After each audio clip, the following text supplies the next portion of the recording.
প্রিয় ছাত্রছাত্রীরা, বর্মন ডিজিটাল চ্যানেলের পক্ষ থেকে সকল ছাত্রছাত্রীদের স্বাগত জানাচ্ছি।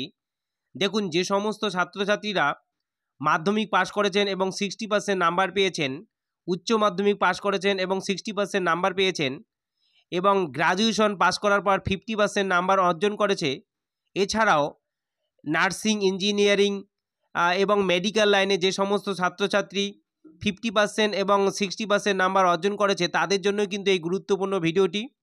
দেখুন, আপনারা যারা যারা অনলাইনে অ্যাপ্লিকেশন করেছেন তাদের জন্যও গুরুত্বপূর্ণ, এবং যারা যারা রেনুয়াল এখনও পর্যন্ত সমাপ্ত করেননি তাদের জন্য কিন্তু এই গুরুত্বপূর্ণ ভিডিও। আর ভিডিওটি দেখে ভালো লাগলে চ্যানেলটিকে সাবস্ক্রাইব করে পাশে থাকবেন। আপনারা কিন্তু স্বামী বিবেকানন্দ স্কলারশিপের যে কোনো আপডেট আসলে এই চ্যানেলের মাধ্যমে পেয়ে যাবেন। দেখুন, যারা যারা রেনুয়াল এখনও পর্যন্ত করেননি তাদের এই গুরুত্বপূর্ণ ভিডিওটি অবশ্যই আপনারা দেখে থাকবেন। এখানে আমি একটি দেখুন, এখানে প্রমাণসহ দেখিয়ে দিচ্ছি যে অফিসিয়াল সাইটে এখানে কিন্তু যারা যারা রেনুয়াল করবেন তারা কিভাবে রেনুয়াল করবেন।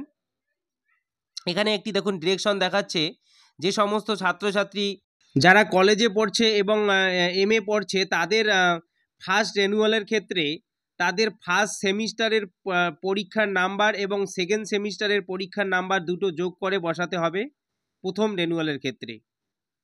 এবং এখানে নিচের দিকে দেখুন সেকেন্ড রেনুয়ালের ক্ষেত্রেও তাই।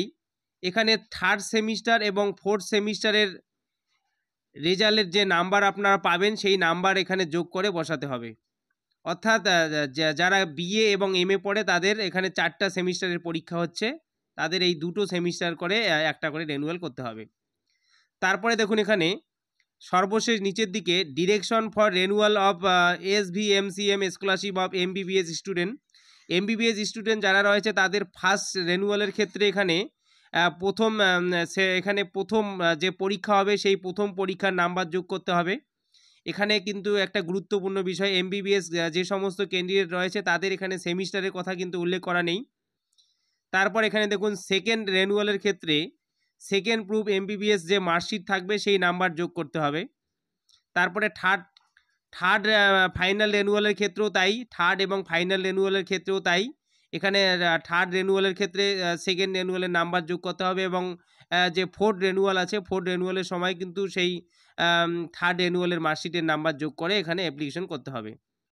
উপরের দিকে দেখুন এখানে রেনুয়াল অফ স্কলারশিপ, এখানে একটি ডিরেকশন দেওয়া আছে। এখানে বলা হয়েছে যে সমস্ত ছাত্রছাত্রীরা 11 এবং 12-এ পড়ছে তাদের কিন্তু এখানে তাদের মার্কস 60% পেতে হবে। এছাড়াও যারা যারা কলেজে পড়ছে তাদেরও কিন্তু মিনিমাম সেমিস্টার মিলে দুটো সেমিস্টার মিলে 60% মার্ক থাকতে হবে।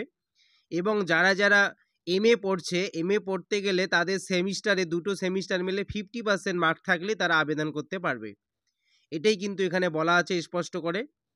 দেখুন, আরও গুরুত্বপূর্ণ আপডেট যদি চলে আসে এই চ্যানেলের মাধ্যমে আমি জানিয়ে দেওয়ার চেষ্টা করব। অবশ্যই চ্যানেলটিকে সাবস্ক্রাইব করে পাশে থাকবেন। ধন্যবাদ।